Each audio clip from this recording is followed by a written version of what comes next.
Today we got the Mossberg 940 Pro Tac.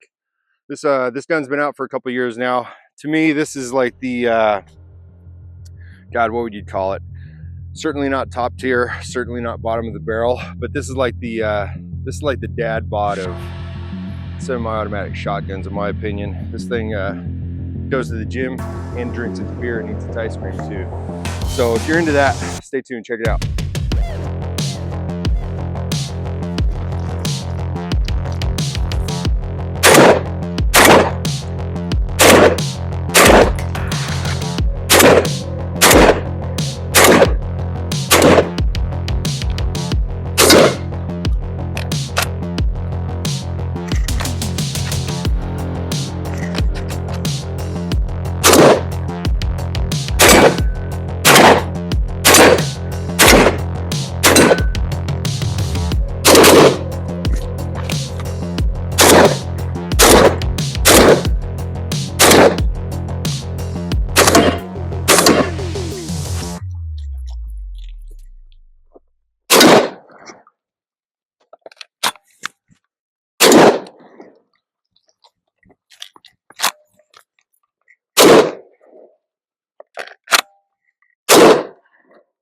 All right, like I was saying, this is the 940. If you're familiar with any of the stuff I've done on my channel with the 930, this is kind of like a continuation of that because I started working with the 930 before this came out a couple years prior, and I was kind of excited when this came out, but I didn't jump right on it and get it right away because one, they didn't send me one for free because I'm a nobody on here, and two, I'm skeptical that they're going to make a good gun that much better to where I just want to go get another copy of it, right? But at this point, I'm pretty convinced that this is a good gun. So some of the bigger differences, I'm pretty much going to set it up. There's only one right way, in my opinion, to set up one of these semi-automatic shotguns. Okay, but let's talk about the differences first. You've got on the front here, you've got the barrel that kind of flared out so they can twist in some chokes. I would have a choke on here. I haven't came across one that serves my needs quite yet. They're more catered towards bird hunting and things like that. But as far as a choke that kind of does it all, the way I like to shoot this particular gun, I have not come across it. That's why I don't have one yet.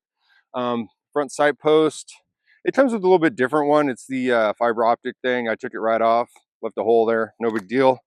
What else is different? Well, people complained in videos about the texture and the drip and everything. That's not an issue for me. Um, the biggest difference is you can mount a red dot right to the top of the receiver on this without having to put on a piece of chunky rail.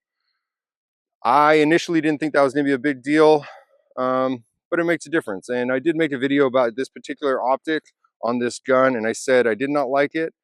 It had some issues, but I changed my mind because I get to do that, and I'm gonna keep it. It's gonna stay on this gun because I just really like shooting it with the red dot that's nice and low as this one is, and I think it's gonna work well for this gun. The previous optic I did send back, get another one. The issue I was having did not present itself again. If you want to know what the issue was, go ahead and check out the video. It'll probably pop up at the end. Not sure. As all guns, as all shotguns, semi-automatic shotguns, in my opinion, they need a flashlight. They need one of these S-Tac placard cards for your ammunition. To me, that's the only correct way to do it. I did do a little something different on this one. I did not drill a hole with that Noveske QD mount piece that you could put in your buttstock here. I went with the GG&G little loop point back here, and I did it GWatt style. This is how we were attaching slings before all the fancy shit. So I just did that, and to be honest, it's working really great. I was a little skeptical that this little dingus, this ear here, might get in the way of the safety. Not been an issue yet. Of course, pressure pad for the light. This one's a Surefire. It's let's say it's good enough. I guess it's on par with maybe the Hollow Sun here. you know, those are the biggest differences between my 930 and my 940. Everybody's gun's going to be a little different out there. I'm not here to read you the manual on the specs and what's different. This is kind of the differences on how I'm using it. The 930 had a lot of issues cycling. I'm going to go ahead and say this has not had issues yet, and I don't expect it to. I've quit buying. I've got one round left of this Winchester white box stuff, and that was mainly the culprit on any issue I had with the previous 930. It's this really light stuff.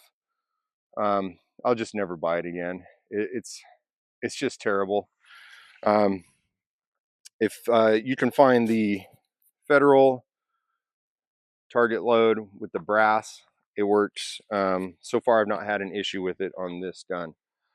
But to be honest, there's not a whole lot of change as far as how the gun works. There's some additional features that I really like, mainly mounting the red dot. So if you're into that, then this gun is probably for you. But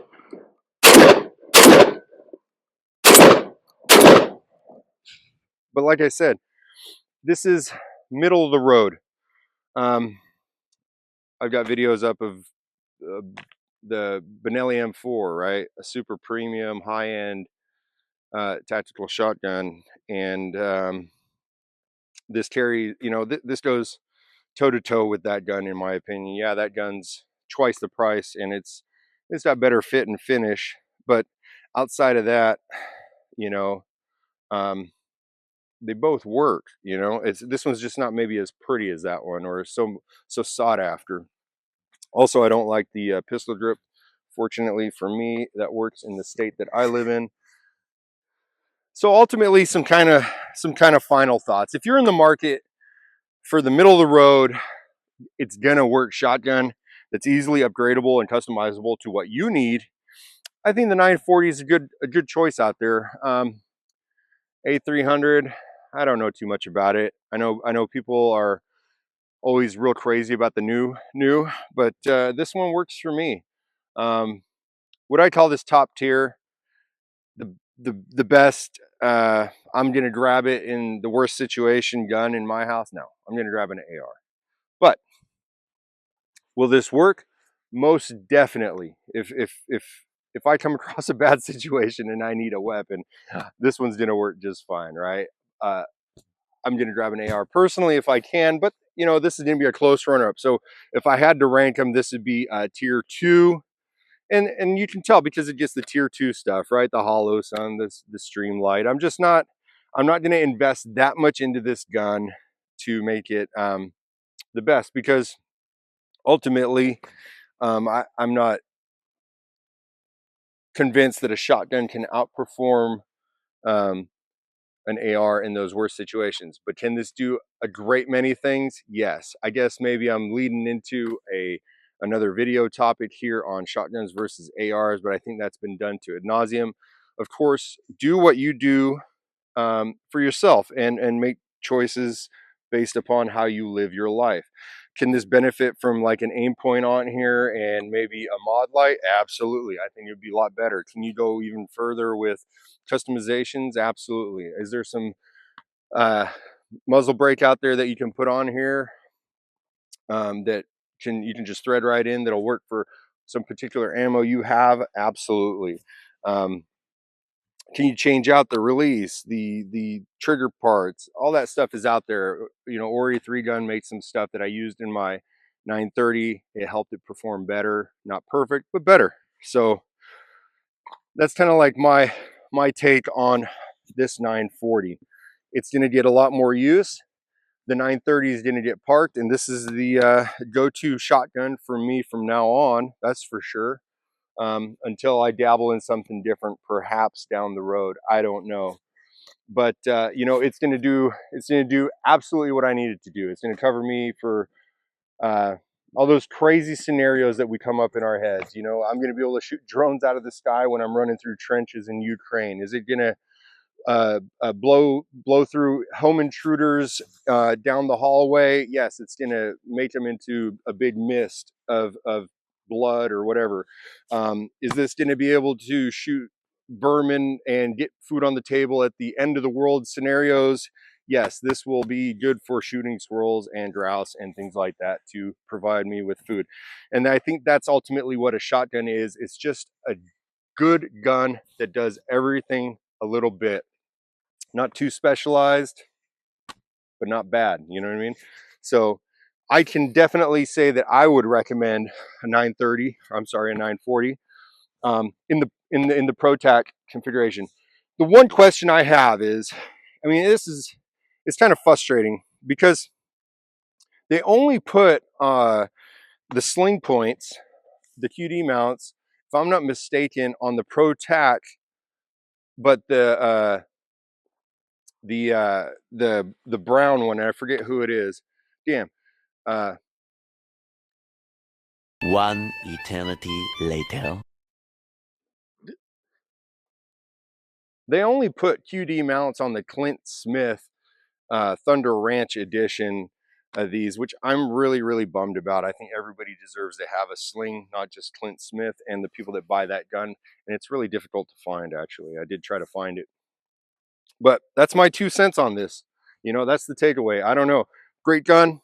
If you're into it, get it. If you're not, don't. But thanks for watching. Stay tuned for more cool stuff. Later. Be safe.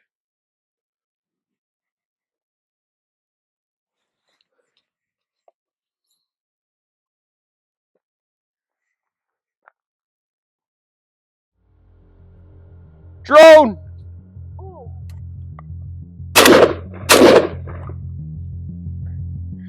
So, look, I'm not saying anything here. Let's just say this is perhaps the size of a drone. And it's flying about that high above you. This thing will hit it too.